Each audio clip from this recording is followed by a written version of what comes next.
segregation of semi-variable overhead into variable and fixed.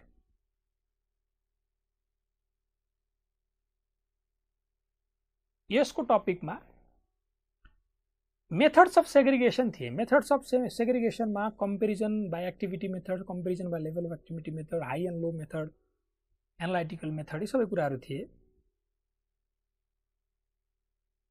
त त्यसमा एउटा कन्सेप्ट थियो भेरिएबल कस्ट पर युनिट या भेरिएबल ओभरहेड पर युनिट भनेको difference in same variable overhead divide by difference in units भनेर एउटा के आउँछ।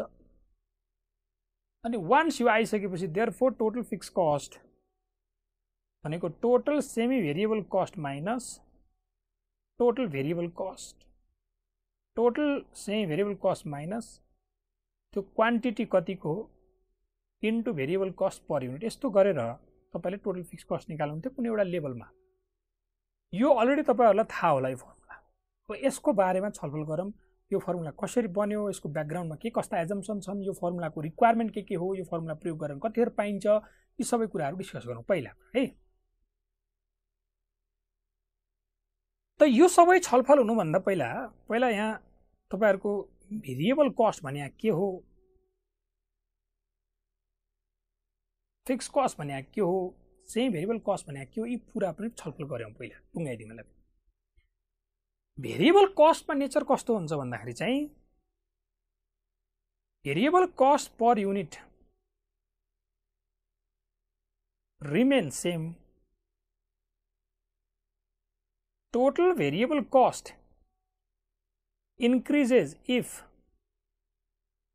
output increases, decreases if output decreases। यस्तो रिलेसन छ भने दैट इज भेरिएबल कस्ट। यदि पर युनिट चाहिँ जहिले पनि सेम छ, चाहे जतिसुकै बनाए पनि पर युनिट सेम छ सर, तर टोटलमा बढ्ने घट्ने गर्छ, आउटपुट बढे बढ्ने घटे घट्ने, यस्तो खालको यदि कुनै खर्चको छ भने that is variable cost. Per unit चाहिँ सेम।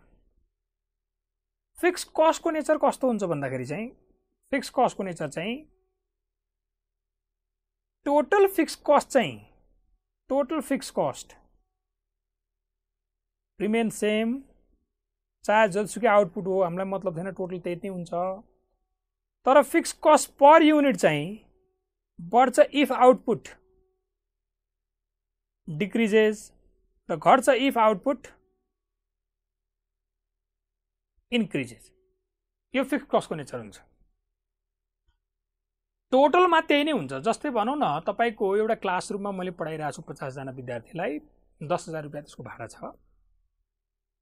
त एकजना स्टुडेन्टलाई कति पर्यो एक्सप्रेस गर्न खोजे भने टोटलमा त 10,000 रुपैयाँ लाग्छ रेन्ट त 10,000 डिभाइड बाइ 50 गरे भनेदेखि मलाई 200 रुपैयाँ प्रति विद्यार्थी मलाई परिरहेछ हैन। तर हैन मैले त्यो पर्टिकुलर क्लासमा आउटपुट बढाएँ 50 हैन 60 राख्न थाले भनेदेखि त मेरो फिक्स कस्ट पर स्टुडेन्टमा पर्ने 200 रुपैयाँ त कम हुन्छ नि त। तर हैन यदि आउटपुट घट्यो, हैन मैले 40 राख्न थाले भनेदेखि मेरो फिक्स कस्ट पर स्टुडेन्ट फेरि के हुन्छ, बढ्छ। तर टोटलमा त 10,000 लाग्छ नि। तर किताबको खर्च हेर्नुभयो भनेदेखि मलाई एक किताब छाप्नलाई जति लाग्ने हो त्यो पर स्टुडेन्ट त्यति नै लाग्ने हो। चाहे मैले 50 पढाऊँ, चाहे 60 पढाऊँ, चाहे 100 पढाऊँ, मेरो किताबको प्रति किताब जुन छपाईको खर्च हो त्यति नै लाग्ने हो। टोटल भेरिएबल कस्ट बढ्ला यदि आउटपुट बढ्यो भने, घट्यो भने घट्ला हैन। त यो कुराहरु छ। त्यो भेरिएबल कस्टको नेचर यो भयो, फिक्स कस्टको नेचर यो भयो। अर्को हुन्छ सेमी भेरिएबल कस्ट। यही लेखेँ मैले, तपाईले तलै लेख्दै जानु होला, तपाईले म चाहिँ यहाँ लेख्दिन्छु है। सेमी भेरिएबल कस्टको कस्तो हुन्छ भन्दाखेरि चाहिँ neither semi variable cost per unit remain same nor total semi variable cost is same।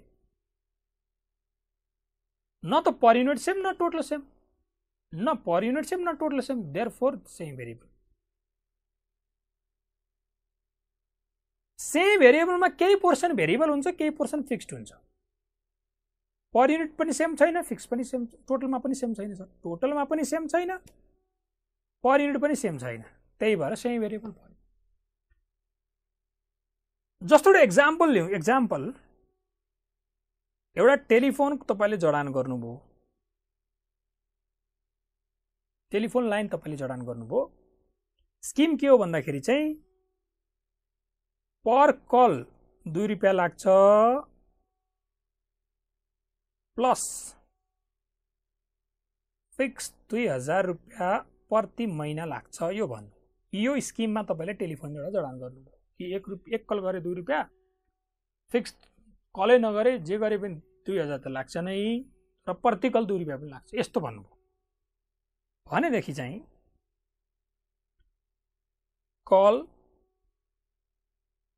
Total cost कति आउँछ हेर्नुस् है ध्यानले। तपाईले एक कल गर्नुभयो भने तपाईको खर्च कति आउँछ 2002, 2000 फिक्स 2 रुपैयाँ, यो 10 कल गर्नुभयो भने कति खर्च आउँछ 2020, 100 कल गर्नुभयो भने 2200, 1000 कल गर्नुभयो भने 2000, 4000 हैन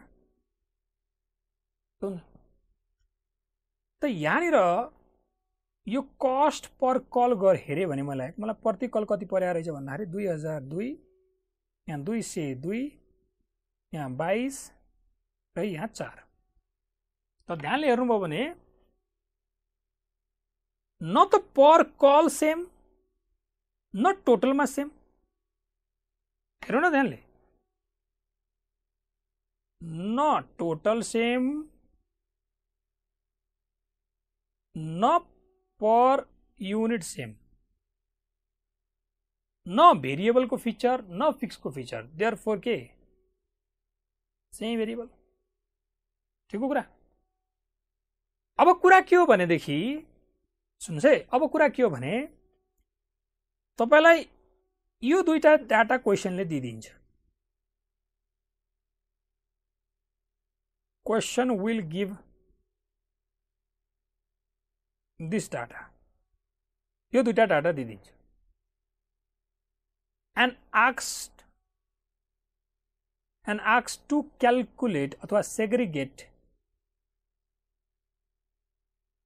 variable cost per call and fixed cost।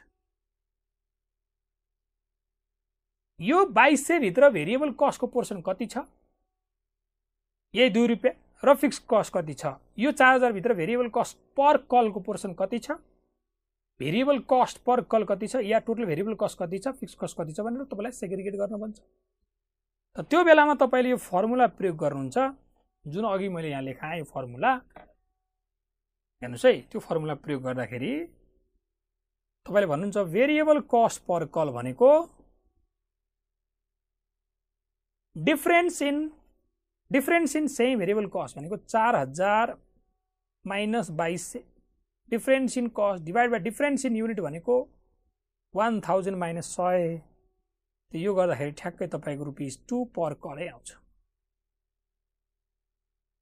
अनि वान्स यो भेरिएबल कस्ट पर कल आएपछि देयरफोर फिक्स कस्ट भन्नुहुन्छ, देयरफोर फिक्स कस्ट भन्नुहुन्छ अघि भर्खर जुन लेखाएको मैले फर्मुला हो, total minus total variable cost भनेपछि total semi variable cost, total semi cost minus total variable cost. अब फिक्स कस्ट निकाल्ने बेला जुन सुकै तपाईको डाटा लिनुस्, टेकिङ 1000 कल डाटा लिए पनि हुन्छ या 100 कल को डाटा लिए पनि हुन्छ। ल 1000 को डाटा लिए भने 1000 गर्दा त 4000 हो, माइनस 1000 मा टोटल भेरिएबल कस्ट भनेको 1000 कल्स रेट 2 श्रेया, त्यो कुरा। या 100 कल को डाटा लिए पनि हुन्छ, 2200 माइनस 100 इन्टु 2, 200 घटाउने भने 2000 आइहाल्यो। ठिक हो, जुन डाटा लिए पनि हुन्छ, केही फरक पर्दैन।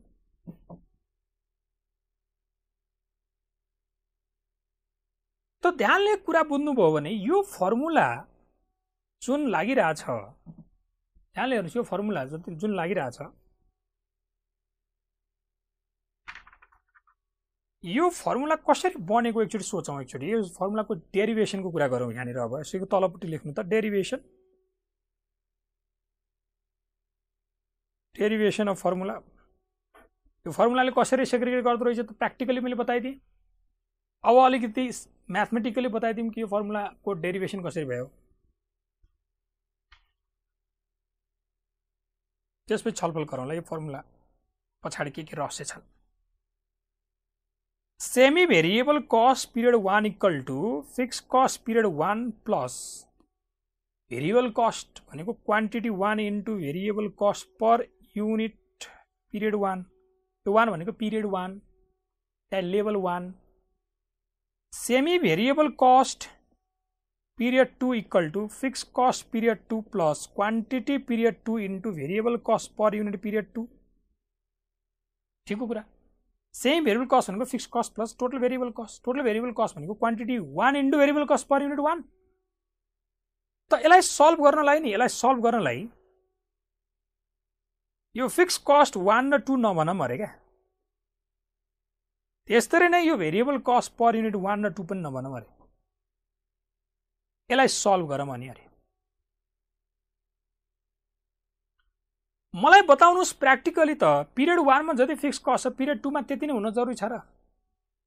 जस्तो यहाँनिर यो एक्जाम्पलमा फिक्स कस्ट 2000 राखेर चलिरहेको छु।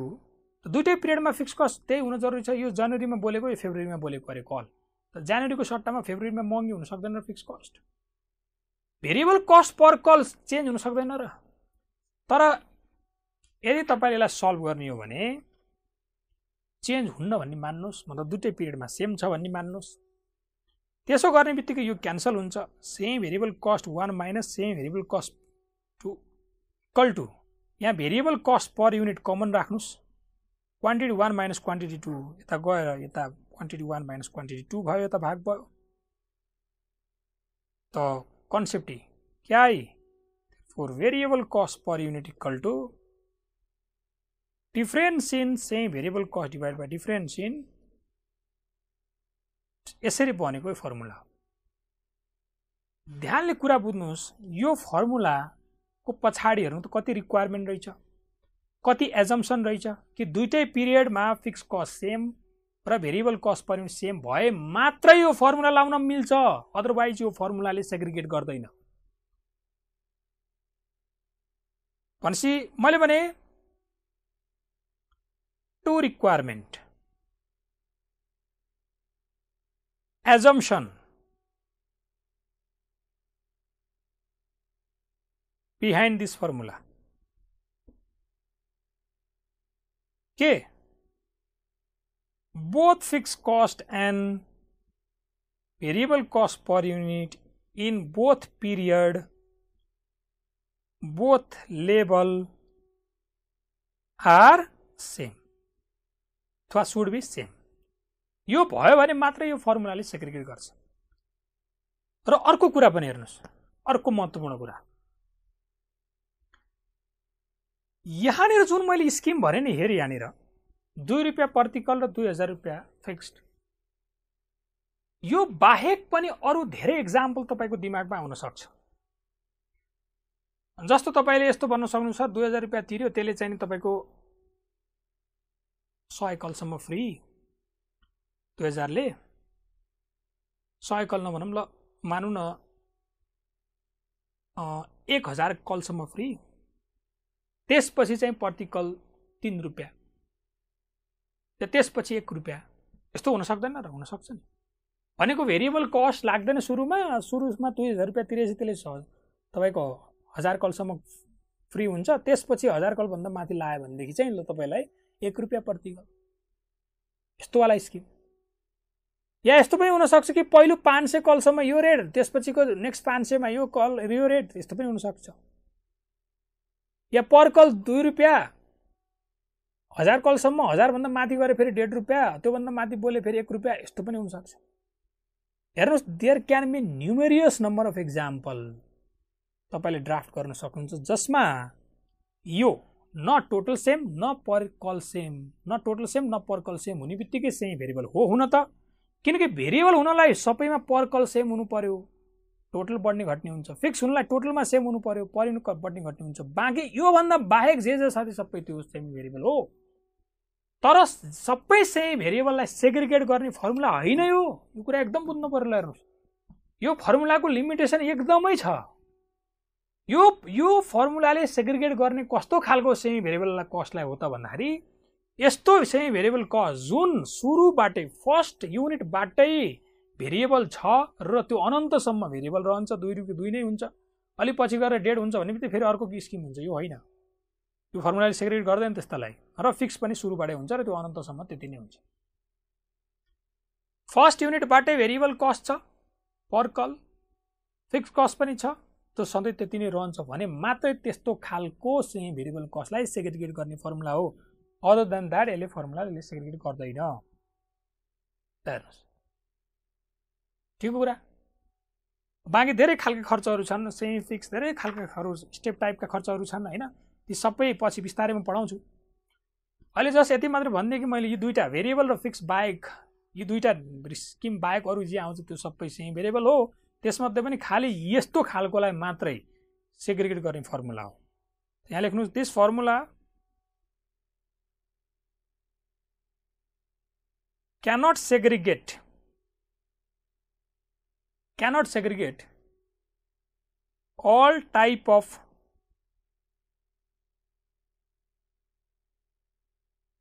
same variable cost। सबै खालको गर्न सक्दैन। कस्तो खालको गर्न सक्छ त? जुन from the very first unit variable cost same fix cost छ त्यस्तोलाई मात्रै गर्न सक्छ भन्ने कुरा बुझ्नुहोस् है, यस्तो खालकोलाई मात्रै, अदरवाइज सक्दैन। यहाँ दुईटा डाटा जुन मैले लिने, यो दुईटा डाटा नलिए जुनसुकै लिए पनि हुन्छ। यो हाई एन्ड लो मेथड भन्छ कहिले काहीँ, हाई लो जुनसुकै लिए पनि रेसियो मिलिहाल्छ, केही फरक पर्दैन, यो फर्मुला लाग्छ।